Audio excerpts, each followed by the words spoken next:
shumë në thellësi edhe pyetjen. Të nisemi nga gjykimi direkt i idesë së ekzistencës së një partie, që do të thotë është një grupim njerëzish që në bazë të ideve, në bazë të moralit, në bazë të mendimeve, përçojnë një qëllim të caktuar brenda një ideologjie.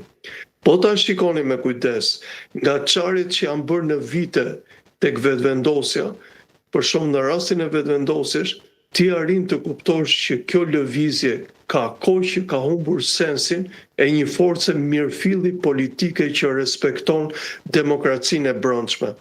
Rastet e Shqipërisë janë raste krejtësisht që japin ushqim këtij argumenti. Për shembull, në Partinë Socialiste ka vite që nuk bëhen zgjedhje. Domethënë atje edhe kur mblidhen flet vetëm zoti Rama dhe ai shtron vendimet dhe ata thjesht i miratojnë. E njëjta gjë ndodh ke Partia Demokratike. E njëjta gjë ndodh në Kosovë, megjithëse në Kosovë shikoj që ka një demokraci më të madhe tek pjesa opozitës, sidomos ke PDK-ja, diçka më pak te LDK-ja, sepse çuditem sot e kësaj dite me atë humbje dhe me atë sens ku e ka çuar zoti Abdigjiku partinë dhe ai të votohet sërish, shikoj që edhe publiku jon partia ka një problem shumë të madh. Nuk po marr në shqyrtim AK-n që më duket sikur është një parti familjare zotit Haradinaj, me gjithë të rreqjen e tij tashmë së fundit, dhe më pak pasaj partitë e tjera. Në këtë sens, pa demokraci të brendshme, është e pamundur të ndërtosh një demokraci që t'i shërbejë vendit.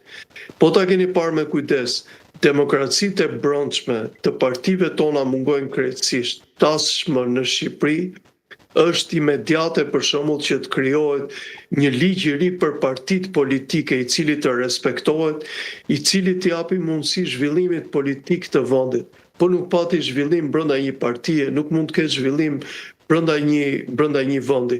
E njëjta gjë ndodh në Kosovë. Unë nuk besoj që ka zgjedhje ndryshe brenda vetvendosjes ose që të funksionojë vetvendosja brenda kanoneve demokratike.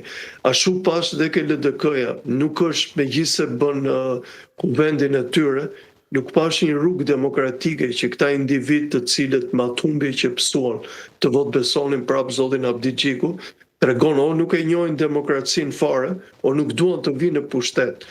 Dhe në këtë sens, për të qëndruar në pushtet, kastat të caktuara i drejtohen mënyrave të ndryshme të ekzistencës. Një mënyrë është kleçkat juridike. Po të shikoni me kujdes në këto kohë, kanë dalë specialistë të ndryshëm të cilët po t'i dëgjosh për të njëjtin argument, japin qëndrime të ndryshme. Domethënë ne tani kemi mësuar nga ana juridike dhe analistët politik gati po kthehen në jurist. Dhe ana tjetër pastaj që është ana më e dukshme që dua t'ja them dhe që dua të ndaj me ju, për sa kohë rajoni jon mbetet jashtë vëmendjes ndërkombëtare, aq më shumë individ si zoti Kurti, si zoti Rama, si zoti Vučić, si Mickovski në Maqedoninë e Veriut, një individ jashtëzakonisht problematik dhe diçka më pak në Malin e Zi, unë besoj që demokracia nuk do mundet të zhvillohet dot, sepse këta njerëz, synimet kryesore nuk kanë respektin primar të kushtetutës dhe gjetjen e hapave brenda forcave të tyre politike dhe brenda diskursit politik që të afrojnë zgjedhje. Dhe unë besoj që çdo zgjedhje është brenda partive politike shumë e thjeshtë dhe ne të dy e dimë shumë mirë që mjafton një figurë e cila të jetë nga bota akademike në Kosovë ose një personalitet dhe ai mund të marrë votbesim nëse partitë do kenë premis. Po nëse Kurti do të vazhdojë kështu që zonja Albulena Axhiu të marrë pozicionin në 4 prill dhe me çfarë duket ajo ka për ta marrë sepse ngelen vetëm 4 ditë nga fundi mbarimit kur gjykata kushtetuese do japi vendimin e saj dhe datën 4 që është data kanonike që duhet të jetë presidenti i ri dhe në rast nuk është zonja Albulena Axhiu, ne arrim ta kuptojmë shumë mirë që zoti Kurti do të marrë dhe ato pushtete që i mungojnë. Dhe në mos gaboj, më duket gjatë periudhës që mund të jetë zonja Albulena Axhiu janë dhe zgjedhjet për prokurorin në Kosovë. Po. Dhe në qoftë se gjithë pushtetet normalisht do shkojnë drejt Zotit Kurti, ju e kuptoni se çfarë fytyre do ketë demokracia e ardhshme në Kosovë. Mirë, përveç zhvillimeve të